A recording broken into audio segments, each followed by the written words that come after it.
the violence in the interview that he gave, implying that somebody else was doing the violence and he wanted peace.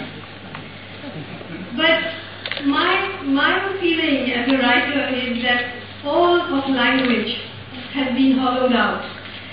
All the words that are used these days are deployed like weapons to mean the opposite of what they traditionally meant.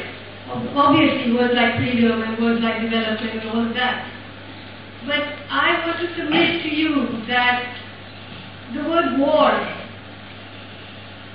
actually in the government, war means creating a good investment climate. And that is what this war is about, creating a good investment climate. Because the fact is that there are billions of dollars worth of MOUs that were signed some years ago. And I just want to say that there is a huge bandwidth of resistance movements in this country. From the non-violent Gandhian resistance movements, all of which I think we have to be tremendously proud of. From the Narmada Bachao Andolan to the fight of the Bhopal gas victims, to the fight against Kolkaro, to so many movements in Odisha, Jharkhand and so on, to the armed struggles in the forest. This bandwidth of resistance, this biodiversity of resistance has held off for more than 5 years the biggest, most vicious mining corporations in the world, and I want to salute them because this is a great victory. I don't think it's happened in many places. So we don't necessarily always have to look at ourselves as victims. These are great victories that have been won. We are always talking about the fact that nothing has been gained. Plenty has been gained. By stopping this destruction, those forests still exist. Some rivers still exist. The Vedanta is not being allowed to carry on for now. These are very fragile struggles.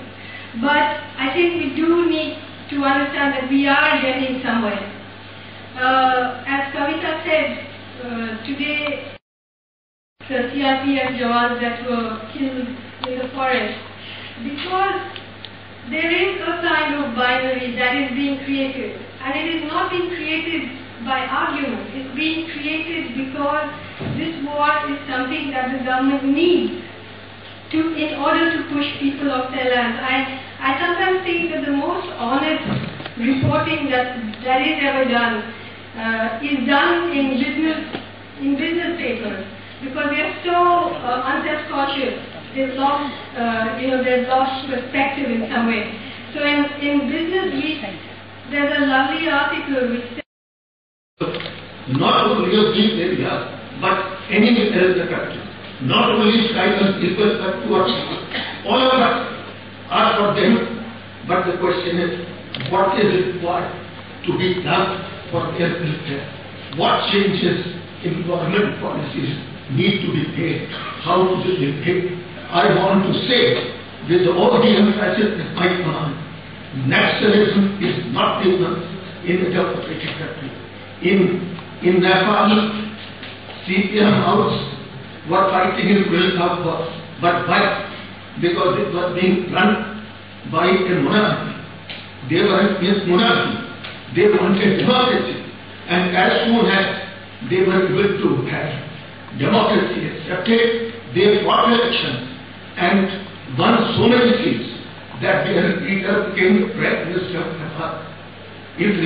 Let us first ask, these people assembled here should be able to tell how do they wish, what is their program, how do we wish the betterment of the tribal people of these areas, what we would like to do or to be done by whoever is in power so that their thought to be better. I can understand. Somebody may say there should be no money. Let us not forget, poor people are not only in this area. There are poor people in the rest of the country also. And we will have to consider. There is a lot of corruption in the government, every government. We have to fight against that. But we are living in a democracy. We have the rule of law.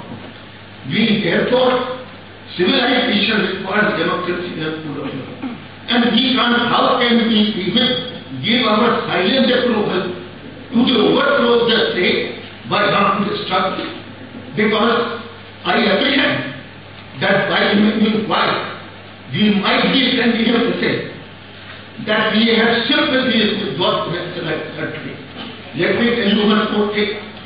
The background paper very beautifully said how did naturalists grow up in this area. There was a time when the corrupt forest officials will go and exploit these tribals who wanted to gather forest produce. Since there was no clear legal in them, they were able to exploit them. And therefore, to protect against these corrupt forest officials, naturalism got the support of the tribal people. But at about the time, till 2004, when the different governments of the country were only thinking about the one, there was a Shining India campaign. But it collapsed dramatically in 2004. And the concerns of the common man, the rural poor, came to the fore